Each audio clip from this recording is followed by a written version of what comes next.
Hello everyone, welcome to my YouTube channel. आज हम लोग बात करने वाले हैं महिलाओं में होने वाला एक कॉमन सा प्रॉब्लम एबॉर्शन। शादी के बाद अक्सर कई सारी महिलाओं को एबॉर्शन जैसी समस्या देखने को मिलती है।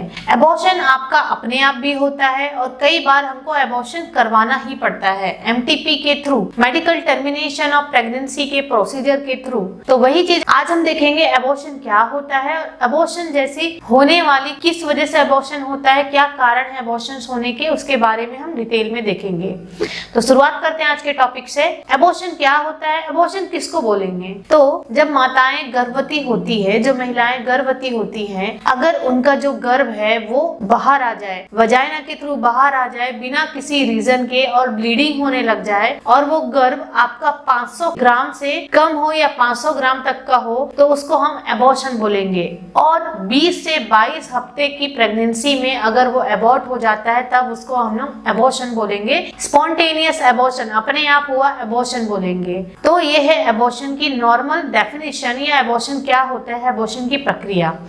अब हम जानेंगे एबॉर्शन के कारण, एबॉर्शंस क्यों होते हैं, क्या कारण होता है। सबसे पहले कारण है जेनेटिक कंडीशन। जेनेटिक मतलब होता है जीन्स में डिसऑर्डर हो या तो कोई पीढ़ी दर पीढ़ी होने वाली बीमारियां हो जिसके वजह से भी एबॉर्शन हो सकता है। अगर आपके परिवार में ये रिवाज चल रहा है कि आपकी जो माताएं हैं उनको रिकरेंट एबॉर्शन हो रहा है तो उनकी बेटी को भी होगा, फिर उनकी बेटी को होगा, तो ये इस तरीके से जेनेटिक चलता है। तो जेनेटिक कंडीशन में आपका हो सकता है क्रोमोसोमल डिसऑर्डर हो। क्रोमोसोम आपका एक ऐसा कैरेक्टरिस्टिक को कैरी करने वाला हमारे डीएनए में प्रेजेंट होता है, उसको क्रोमोसोम बोलते हैं कि आपके अंदर जो गुण है, अवगुण है, वो आपके बच्चे में आएंगे, वो एक प्रकार से क्रोमोसोम के थ्रू ट्रांसफर होता है। तो अगर क्रोमोसोम में डिफेक्ट है या प्रॉब्लम है तो वो भी आपका एबॉर्शन की कारण बन सकती है।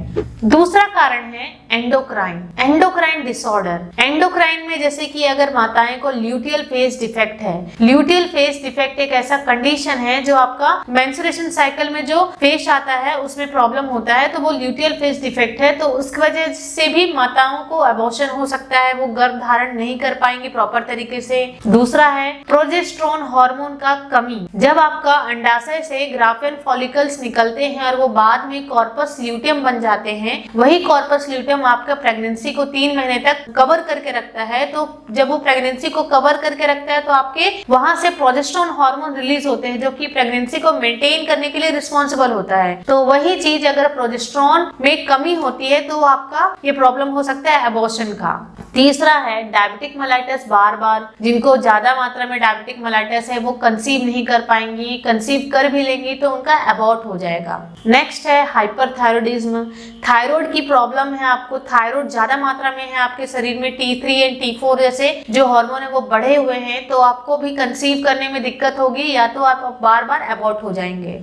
नेक्स्ट है एनाटॉमिकल प्रॉब्लम। एनाटॉमिकल प्रॉब्लम मतलब जो महिलाएं हैं, माताएं हैं, उनमें जन्मजात शरीर के बनावट में प्रॉब्लम। शरीर के बनावट स्पेशली आपका सर्विक्स और यूट्रस, बच्चादानी और अंडाशय जो है उन सबके में प्रॉब्लम होना। तो जिसमें सबसे पहले है आपका बाइकॉर्निएट यूट्रस, मतलब आपका जो बच्चादानी है उसका 2 मुंह है, या तो बच्चादानी आप में चिपका हुआ है अपने आप में, एडहेशन ऑफ द यूट्रस, या तो आपको सर्वाइकल इनकम्पिटेंसी वाली प्रॉब्लम है, सर्विक्स में प्रॉब्लम है। मतलब आपका गर्भ अगर आप धारण कर रहे हैं तो सर्विक्स का जो इंटरनल ओएस होता है, 2 ओएस होता है, एक्सटर्नल बाहर की ओएस होती है और इंटरनल अंदर की ओएस होती है। तो जब हम प्रेग्नेंट हो जाते हैं तो उसके बाद वो इंटरनल ओएस क्लोज हो जाता है, लेकिन आपके सर्विक्स में डिफेक्ट होने की वजह से आपका इंटरनल ओएस क्लोज नहीं हो पा रहा है, तो वो भी एक कारण है आपका एबॉर्शन होने का या एबॉर्शन करवाने का। नेक्स्ट है इन्फेक्शन। आपको कुछ भी इन्फेक्शन हो सकता है प्रेगनेंसी के समय, स्पेशली टॉर्च आपको टेस्ट कराना चाहिए। टॉर्च इन्फेक्शन हुआ तो आपको आगे जाके दिक्कत हो जाएगी बच्चे को पूरी तरीके से कंसीव करने में और कंप्लीट 9 मंथ तक कैरी करने में। बैक्टीरियल इन्फेक्शन हो सकता है, आपको क्लैमाइडियल इन्फेक्शन हो सकता है, पैरासाइटिकल इन्फेक्शन हो सकता है, साइटोमेगालो वायरस का इन्फेक्शन हो सकता है, रूबेला इन्फेक्शन हो सकता है। आपको किसी भी तरीके की इन्फेक्शन हो सकती है जो इन्फेक्शन आपको एबॉर्शन कराता हो। नेक्स्ट है मैटरनल कंडीशन। माताओं में ही पहले से ही कोई ऐसा बीमारी हो या रोग हो या ऐसा कोई लक्षण हो जो आपको एबॉर्ट करा रहा हो बार। माताओं में एबॉर्शन कराने का जो मेन कारण है जिसमें सबसे पहला हो सकता है आपका साइनोटिक हार्ट डिजीज।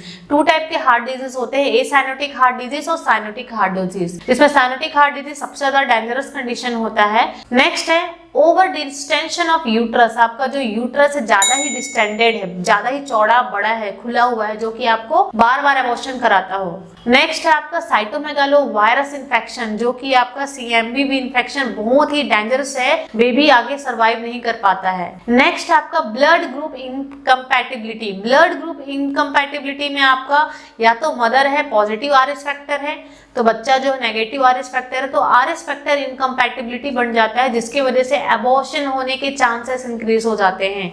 तो इस तरीके से और भी बहुत सारे कारण हैं जो एबॉर्शन क्रिएट करता है। तो माताओं को सावधान रहना चाहिए और उनको टाइम टू टाइम डिटेक्ट कराना चाहिए, और जो भी इन्फेक्शंस या जो भी कंडीशंस है उनको सॉल्व आउट करना चाहिए। Thank you so much for watching my this video.